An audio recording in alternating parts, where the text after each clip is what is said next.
Thank you sir, thank you very much. మరి అలాగే ఈరోజు కార్యక్రమానికి ముఖ్య అతిథి, ఒక ఉద్యమం చేయాలన్నా, ఒక జనాల్లో ఒక ఇన్స్పిరేషన్ తేవాలన్నా తనకంటూ ఒక ప్రత్యేక స్థానం. ప్రధాని మోదీ గారి మన్ననలు పొందుతూ ఆయన ఆశీస్సులతోటి ఎంతోమందికి ప్రేరణగా నిలిచారు. ఈ కార్యక్రమానికి ముఖ్య అతిథి గౌరవనీయులు honourable minister of state home affairs government of India Shri Bandi Sanjay గారి సందేశం, అభినందనలు తెలియజేయవలసిందిగా కోరుకుంటున్నాం. మమ్మల్ని రాజకీయ ఉపన్యాసం ఇవ్వమంటే గట్టి ఇస్తాం, కానీ ఉపన్యాసం కొంచెం. అందరికీ నమస్కారం.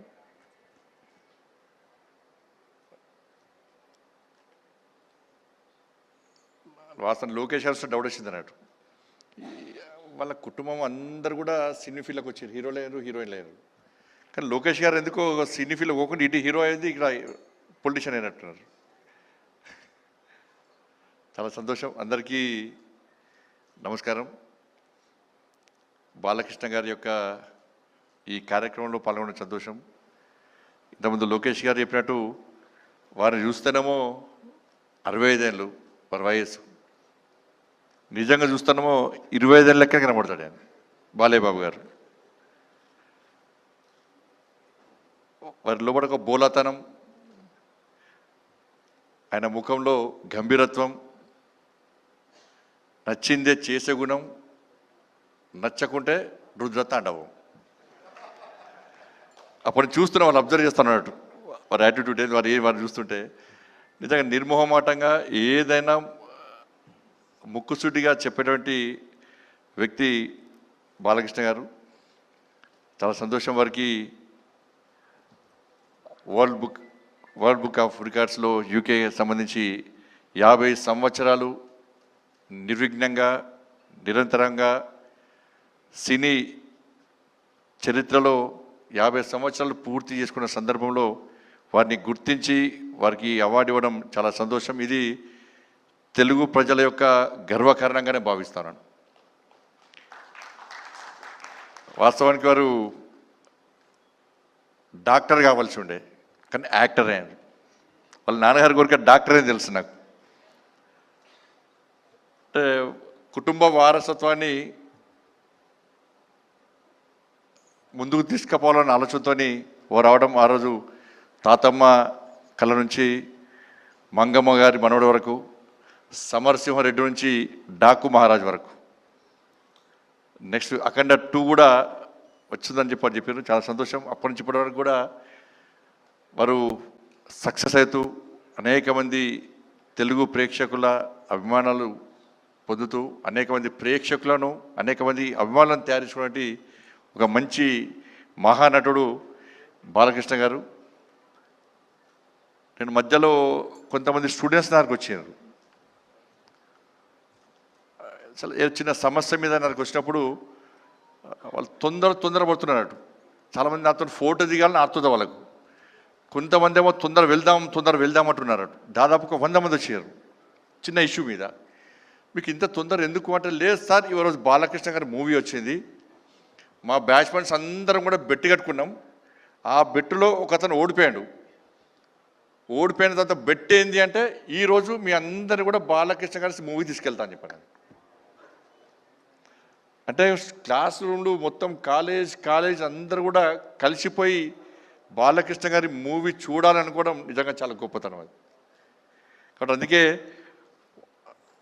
అప్పుడే అన్నట్టు, అది తాతమ్మ కళ మూవీ మొదటి సినిమా రోజే దానిలో హీరోయిన్గా నడిచిన భానుమతి గారు అన్నారట. నిజంగా బాలకృష్ణ గారు భవిష్యత్తులో మంచి నటుడవుతాడు, చాలా సక్సెస్ అవుతాడని చెప్పి వారు ఏ ముహూర్తాలు అన్నారో అది ఈరోజు నిజమై ఈరోజు అందరి యొక్క మన్ననలు పొందినటువంటి ఒక గొప్ప వ్యక్తి బాలకృష్ణ గారు.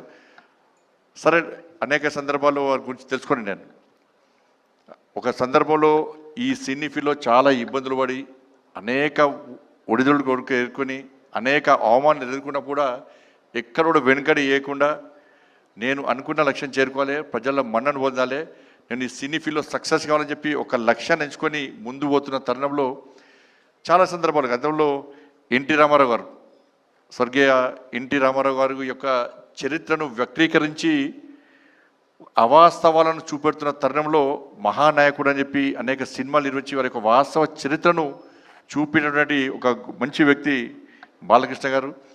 నిజంగా డాక్టర్ కాలేకున్నా కూడా వాళ్ళ బస్వతారకం క్యాన్సర్ హాస్పిటల్, మొన్ననే ఎఫ్సిఆర్కి సంబంధించి ఇబ్బందులు ఉన్నప్పుడు ఆ డిపార్ట్మెంట్ నాదే కాబట్టి నేను అమిత్ షా వారి దగ్గరికి పోయి, సార్ ఇది బస్వతారకం, భరత్ గారు ఇక్కడ ఉన్నారు మా పార్లమెంట్ సహచార పార్లమెంట్ సభ్యులు, ఈ బస్వతారకం ఆ క్యాన్సర్ హాస్పిటల్ చాలామందికి సేవ చేస్తున్నారు సార్, చాలామందిని జీవితాలను కాపాడుతున్నారు.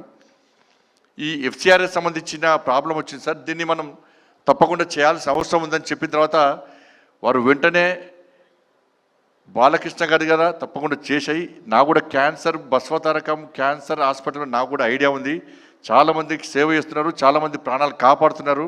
ఇప్పుడు క్యాన్సర్ వల్ల చాలామంది ఇబ్బంది పడుతున్న తరుణంలో వాళ్ళు చేస్తున్న సేవను గుర్తించి ఆ ఎఫ్సిఆర్ని తిరిగి ఓపెన్ చేయాలని చెప్పి వారి ఆదేశం ఇచ్చిన తర్వాత వెంటనే కూడా నా డిపార్ట్మెంట్ కాబట్టి అమిత్ షా గారి యొక్క ఆదేశాల వరకు చేయడం జరిగింది. వాళ్ళ బస్వతారకం హాస్పిటల్లో ఒక క్యాన్సర్ పేషెంట్ అడ్మిట్ అయిందంటే ఒక భరోసా, ఒక ధైర్యం, ఒక విశ్వాసం వాళ్ళందరూ కూడా. అటువంటి ఒక మంచి హాస్పిటల్ ద్వారా ఇవాళ సేవ చేసే ప్రయత్నం చేస్తున్నారు. ఇప్పుడే తెలిసి నాకు ఆంధ్రప్రదేశ్లో కూడా తిరిగి బస్వతారకం క్యాన్సర్ హాస్పిటల్ కూడా ప్రారంభిస్తుండడం నిజంగా చాలా సంతోషం. బట్ ఇటువంటి పరిస్థితుల్లో ఇలా బాలకృష్ణ గారు ఒక మంచి ఈ అవార్డుని తీసుకోవడం ఇది తెలుగు ప్రజల యొక్క గర్వకారణం. ఎందుకంటే తెలుగు ప్రజలకు తెలుసు, ఆవేశం వచ్చినా, ఆక్రోశం వచ్చినా, ఆనందం వచ్చినా, ఆలోచన వచ్చినా ఒక్కసారి జై బాలయ్య అంటే టెన్షన్ రిలీఫ్ వాళ్ళకందరూ కూడా. కాబట్టి అటువంటి బాలకృష్ణ గారు ఈరోజు వారి ఫంక్షన్కి నేను రావడం చాలా సంతోషం. భవిష్యత్తులో వారి ఇంకా 65 ఇయర్సే, ఇంకా 35 ఇయర్స్ బాకీ ఉంది. ఇంకా ఈ 35 ఇయర్స్ కూడా మీరు ఇదే ఆలోచనతో, ఇదే మంచి ఆలోచనతో, ఇదే జోష్తో, ఇదే హోస్తో తప్పకుండా ఇంకా ఈ సినీ ఫీల్డ్లో సక్సెస్ కావాలని చెప్పి ఆ ధైర్యాన్ని, ఆ శక్తిని, ఆ ఆయుష్ను, ఆ ఆలోచనను ఆ తల్లి అమ్మవారు మీకు అందించాలని చెప్పి అమ్మవారిని వేడుకుంటూ, ఇక్కడ ఇద్దరు, మా అక్కగారికేమో జయసుధ గారు అంటే చాలా పిచ్చి, మా బావగారికేమో బాలకృష్ణ గారు అంటే పిచ్చి. వాళ్ళు ఇద్దరు కొట్టాడుకుంటూ ఉంటారు అన్నట్టు. ఈరోజు మా అక్కగారు చూస్తున్నారు, టీవీలో చూస్తున్నారు, మా అక్క బావగారు ఇద్దరు, వారి పక్కన నా పక్కన వారొకరు వీరొకరు చూడడం అది కూడా సంతోషం నాకు చాలా. కాబట్టి అందరికీ నమస్కారం, థ్యాంక్ యూ, జై భారత్, జై శ్రీరామ్.